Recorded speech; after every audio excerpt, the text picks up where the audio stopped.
తెలుగు రాష్ట్రాల్లో ఎమ్మెల్సీ ఎన్నికల స్కెడ్యూల్ను కేంద్ర ఎన్నికల సంఘం విడుదల చేసింది. తెలుగు రాష్ట్రాల్లో ఎమ్మెల్యే కోటాలో ఎమ్మెల్సీ ఎన్నికలను నోటిఫికేషన్ ఇచ్చారు.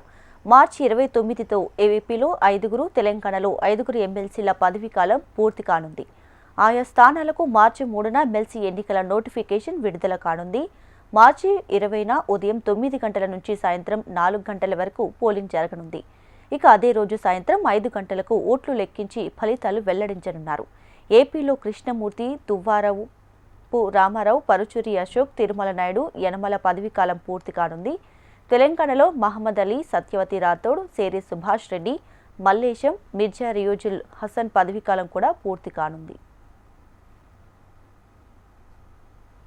ఇక మరిన్ని డీటెయిల్స్ మా ప్రతినిధి ఆర్కే ఢిల్లీ నుంచి ఫోన్ ఇన్లో అందిస్తారు. ఆర్కే, ఇక ఎమ్మెల్సీ ఎన్నికల నోటిఫికేషన్ విడుదల చేసింది కేంద్ర ఎన్నికల సంఘం. తెలంగాణలో, ఆంధ్రప్రదేశ్ లో ఎప్పుడు ఎన్నికలు జరుగుతాయని దానికి పూర్తి వివరాలను కూడా ఇచ్చింది.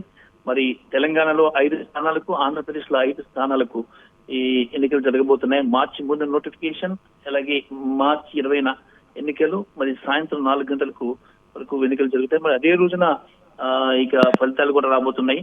ఏపీలో మార్చి 29తో ముగుస్తున్న ఈ ఎమ్మెల్సీ పదవీ కాలానికి సంబంధించి చూసుకున్నట్టుగైతే 5 రిటైర్ కాబోతున్నారు. జంగా కృష్ణమూర్తి, దువ్వారపు రామారావు, పరుచూరి అశోక్ బాబు, తిరుమల నాయుడు, అలాగే యనమల రామకృష్ణ పదవీ కాలం ముగియనుంది. తెలంగాణలో చూసుకున్నట్టుగైతే మహబూబాబాద్ అలీ, సత్యవతి రాథోడ్, సిరి సుభాష్ రెడ్డి, మల్లేశం ఎగ్గే మల్లేశం, అలాగే మిర్జా రిజుల్ హసన్ పదవీ కాలం ముగియనుంది.